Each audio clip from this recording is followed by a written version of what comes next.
Welcome back to another episode of Jedi Learning Family. This is your host, Bobby Kintu, and we're also here with... my name is Kendrick Lamar Celestin. Absolutely. So, we have a ton of information for you today because we have first-hand knowledge from a scholar, an amazing superhero here who is going to tell us a little bit about some of his superpowers as well as how you may be able to tap into some of them. So without any further ado, I'm going to ask Mr. Kendrick Celestin to break us off with some of the information on just who he is. Tell me your name, how old you are, and maybe some of your interests. Okay. Hi, my name is Kendrick Lamar Celestin. I was born on January 25th, 1991. I was born in Paramount. I grew up and raised in Bellflower. And I also went to Mayfair High School. I went from 2003 to 2009. I graduated. Then I went to Adult Transition Center.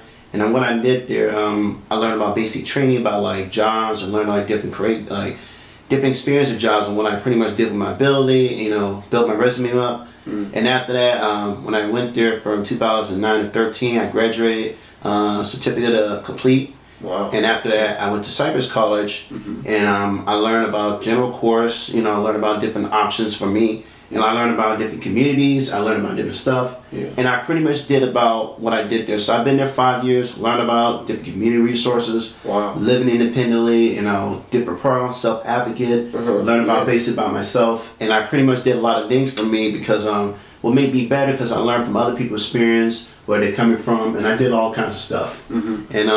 And after this year, I graduated in 2018. I graduated certificate of transition. Wow. I know I did 5 years because I'm pretty independent. Get my own classes. And what's my interest? I like histories, and I like horticulture. I like folk photography. Like we're having this video right now. Absolutely. So, and also yes. So anyway, what's my experience? Because what I learned about my disability, I'm basically artistic. A little bit schizophrenic, and what my ability is, I have a hard time at least, I have a scratch on my brain, so I can't really remember that good, so I can remember some things, but I'm also going to know on birthday, so if you tell me your birthday, I'm going to remember that as long as you live. Absolutely. And trust me, because and actually from my experience on this first time video, it's really, so I just wanted to tell you about who I am, Now, you're also really good with history, right? Yes, sir. Because I know that we talk. And whenever you tell me history, you tell me exact dates, who did what, the whole full name, the season that they were born in. So it's almost like your memory is, you have a hyper memory. Like you were telling me earlier, you can see something and you can remember it. Like say if you write it down, you don't have no problem remembering it later on. Yes. Does that seem to be about right? Yes, sir. Okay. It is. And how do you use that? What I usually kind of use from that memory is if someone kind of tells me something, it's going to better to my memory and it's just going to remember it. Okay. If I know certain type of memories, if I know about a birthday, I'm just going to remember that birthday, even if I never seen that person in years. Okay. I'm going to remember you. Okay. If you tell me your what type of music it is, or your interests, or what kind of food you like to eat, or anything in particular. But usually it depends on the mindset, how I'm thinking towards you. So I hear you. And I know, so. Okay. And it depends, it's the knowledge, how I'm carrying the information. Yeah. And my knowledge is how the way I see things for everybody, because I know everybody's individually different. So. Absolutely. And I know, for my ability, because even I can remember things for my part, because I know how to cook, I know how to write, I know how to at least, take care of myself and how to know where the directions. If I've been in this direction, that area one time, I don't know where to go. Okay, so you pretty good with directions with, I guess we'll call it 3D reasoning, doing puzzles and going through mazes and things like that, figuring out directions. You good with that? Yes. So stars and astronomy, being able to find different locations and all that type of stuff is easy for you. Yes. See that, and that's what I'm talking about. Just amazing, fascinating gifts. For somebody to be able to have a memory like that, to be able to reprint a three-dimensional object in their mind and then be able to navigate that. For some people, that's extremely difficult. I know for me, I'm not the best, I'm not the worst at it either, but it's definitely not my strength. So, for me to be able to see so many people take these different assessments that I give them and struggle in certain areas. And then when I see people either on the autism spectrum or the Asperger's spectrum, they seem to excel in those particular areas, like putting blocks together or recreating a 3-dimensional puzzle or things like that. And I know you got your garden. Tell the people about your garden. You got to tell the people about your amazing garden in here. Okay. It's basically fantastic. But basically about my garden, it's like really successful. But what I usually do in my garden, I usually put like fertilizer in it. I put a little bird seeds in it. Okay. And usually what I would do is like put a little bit like plants, seeds in it, water it after once I plant them. Yeah. And they take about like a couple weeks and they'll stop blossoming. Yeah. And once they kind of get a tangle, I'll cut out the dead weeds and I'll do all that stuff. But what year I got on my garden, I usually got strawberries, corn, I got chili peppers, I got rosemary, collard greens, I got red beets, and I got romaine lettuce. I got all different kinds of vegetables. Listen to this. And I got watermelon. And you got watermelon. And a squash. Send us a picture of that so we can post it so the family can see the amazing work that you out there doing. They might even want to support you in your work. So, you know, they might say, hey, grow some of this for me. Yeah, I'll send you some seeds, knock that out. So, man, give them your information. Yes, sir. So what else do you like to do? Well, let's see.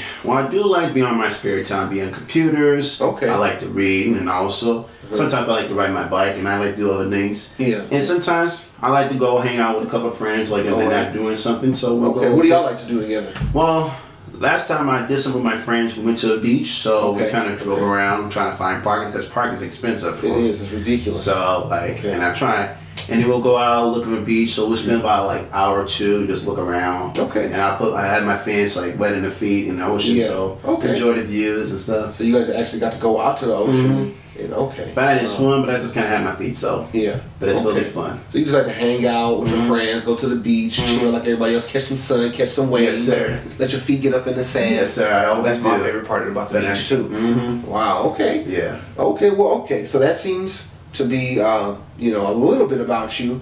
Now, what else are you interested in? You said you went to school to study. What now? Well, history. I'm studying. Yeah, I'm going to study history. Okay. Because I'm very fascinated. Because, well, I put it this way. Because I know history has been kind of tainted. Because I know you got like different kind of cultures of history. Yeah. Because you got European history, Asian history, you got the Hispanic history. Yeah. The only thing you got about African American history because they don't talk too much about the information. Yeah. Because I know like back in the days, because during slavery, because they don't teach you certain information when it happens. But when I find out, when I learned like other histories from like other YouTubers, what they were telling, how we got split, how we were forced, and how our babies got fed to alligators. And it was just like our women and men were raped against their will, took our masculinities and all that kinds of stuff. And we had 100 years after pretty much when the Civil War came and ended on June 1865. And it was basically much what happened was because that's pretty much our independent day for ourselves as African American people. And it's pretty much we need to get our roots together and like know where we come from, what tribe, and what part our nationalities are. For me, like I learn every day. When I start looking to myself of who I am as an individual, I don't need to repeat my mistakes every time I know who I am as a person because I know where I came from. I know even if I wasn't raised without a father in my household, but I look at myself. Because if I did reach like deep into myself, know about what I'm about, I won't have to repeat the mistakes, so I won't pass on to my children. So that's what pretty much I am. So you want to make sure that the next generations that's coming up are not going to repeat. They live better life than you did, basically. You've learned the mistakes. You pass it on to them. Say, hey, watch out for these traps. And they went outside and they carried it out. Yes. Hey, that's what we're doing here at Jedi Learning. So whatever I'm doing, whoever I bring on this show, that's our goal. We want to make sure that any generations after this, because we have technology now, they can watch this, they can look at this and say, wow, they were predicting the future. This is what we're going through right now, and they're not going to make that mistake. So that's why we're putting this information together. Look, you see, we're not out here with $1 million, a big, gigantic production out here. We just want to do something basic so we can get y'all the information so that you guys can go ahead and do what you need to do with it. If you need something specific from us, let us know, and we're going to do our damnedest to get that out there to you. So do not hesitate. If you have any questions, make sure you hit us in the comment section below, and make sure that happens. But we're going to continue, okay?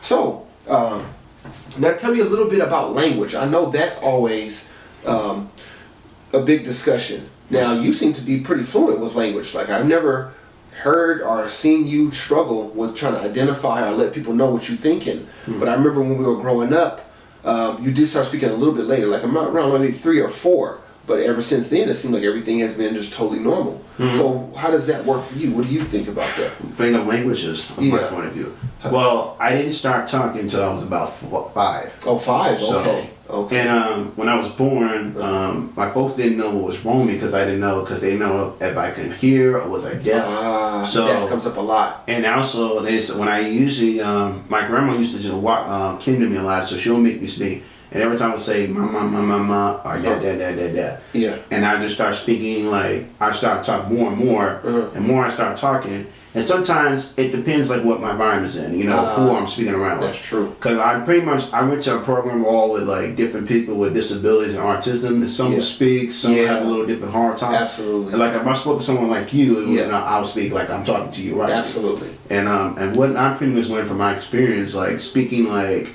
language. And what made me start exposing to different languages, because when I hear people speaking like English or Arabic or like Japanese, German, like I did have an uncle who was in the military, who went to Germany and also spoke of it. But I know one word in Germany means good morning means guten Morgen. Oh, that's what it means. So I found it like, a little bit. And I had a friend who also told me, but I don't want to get too much about it because he gave me one in a curse word. But no, anything you can say on Jedi Learning. This is our show. You can say whatever you want. Okay. So it's all good. All right. So anyway, my friend, he told me this one word in Russian means yakshama, means bastard. Oh, yakshaman. Okay. Okay. So that's what it was. So if you was out there at the the World Cup this year, where France just beat Croatia, you could have told somebody yaksaman, yakshama, yakshama if they did something you didn't like because it was a bastard. Okay? So that's what it is. That's a German lesson for today. Okay. Oh, what's good morning again? Yeah, good morning. Good morning means yakshama. So he's good morning, bastard. Okay. So yeah, we can let you.